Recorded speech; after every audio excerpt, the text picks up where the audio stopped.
Hi, and welcome to this special show.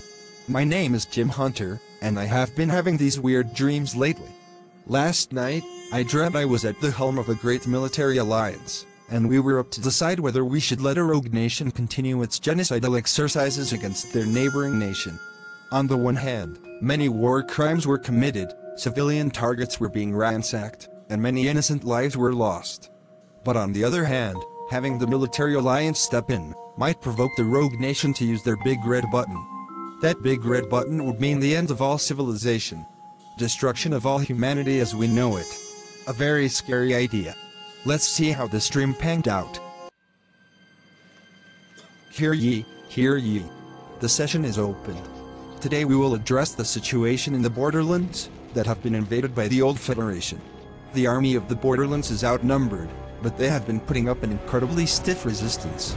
However, the Old Federation keeps committing war crimes by bombing civilian targets, and the Borderlands keep crying out for air support. I'd like to give the word to Secretary Karina Gaines. Thank you, Mr. President. I would like to address that the situation is dire. Many citizens of the Borderlands are at risk of dying by these violent and indiscriminate bombardments, and food and other necessities are in short supply in the cities. We have been providing materials as much as we can, but the Borderlands ask for actual military intervention. I would like to forward the motion to indeed step in. Objection. If we step in with boots on the ground, armed forces of our own, Mr. Pupin, the leader of the Old Federation, might use his big red button, and all will be lost. Do you honestly believe Pupin will choose to end the world entirely? It will be his end too, you know. I am not saying that he will, but I am also not saying that he won't. It would be the end of everything. Are the Borderlands really worth it?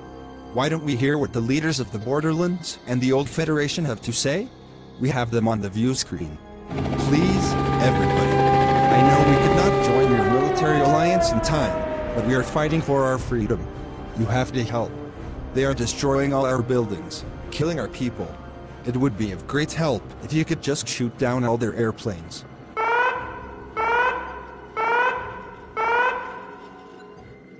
No. If you start shooting down my airplanes, I will destroy the world. Sir, those are hollow threats. Consider the effect of not acting. Then the Borderlands are left fending for themselves, and many more civilians will die. The Borderlands will not take kindly to us and have every reason to call us cowards for years to come. They will accuse us of being complicit to the deaths of many, while our future very well depends on how this conflict will eventually play out. And if I may, sir, we already have nothing to lose. Our country is being destroyed. They will never take our hearts. But think of the women, the children. I am not kidding. You can end this. You can show Mr. Pupin your strength. It is the only language he understands. Have you tried dialogue? Diplomacy? Of course. I will have diplomacy once my demands are met. So, to summarize, talking with Pupin would be required to de-escalate. This has to happen no matter what happens. If we send in the troops, the fight might escalate further. Technically, with superior air force, we can end it quickly, but it will cost many, many people's lives, and it will leave many deep scars everywhere. The Borderlands are already deeply scarred as it is.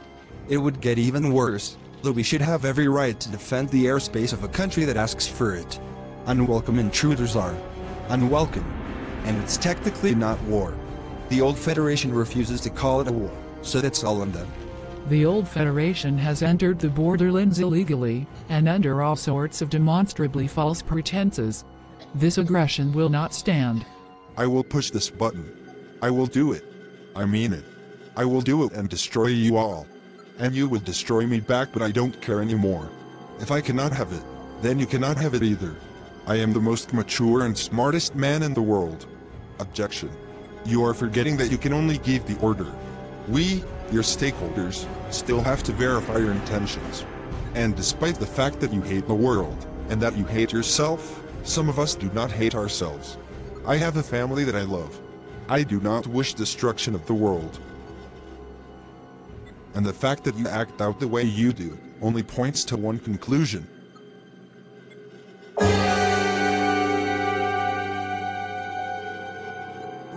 I mean, all I wanted was a return of some good old times. To relive the old days.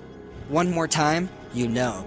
It's perfectly fine to impose my personal will upon all of the people, right? No matter if it ruins their lives, even if it kills them. As long as I'm happy, right? Can't an old man find some solace? Hey, what's that gun doing here? Why are my dreams so dark nowadays?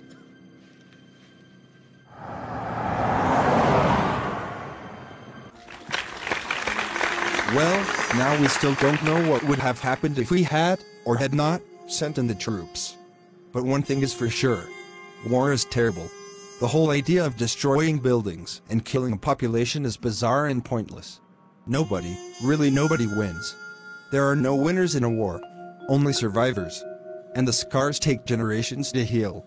Why would anyone ever impose such misery onto the world? Why would anyone want to be complicit? If you do not believe in hell, and you are part of enabling all of this to happen, then take a good look around. You are, already, in hell. Thanks for watching, and hopefully I'll have something lighter and brighter for you next time.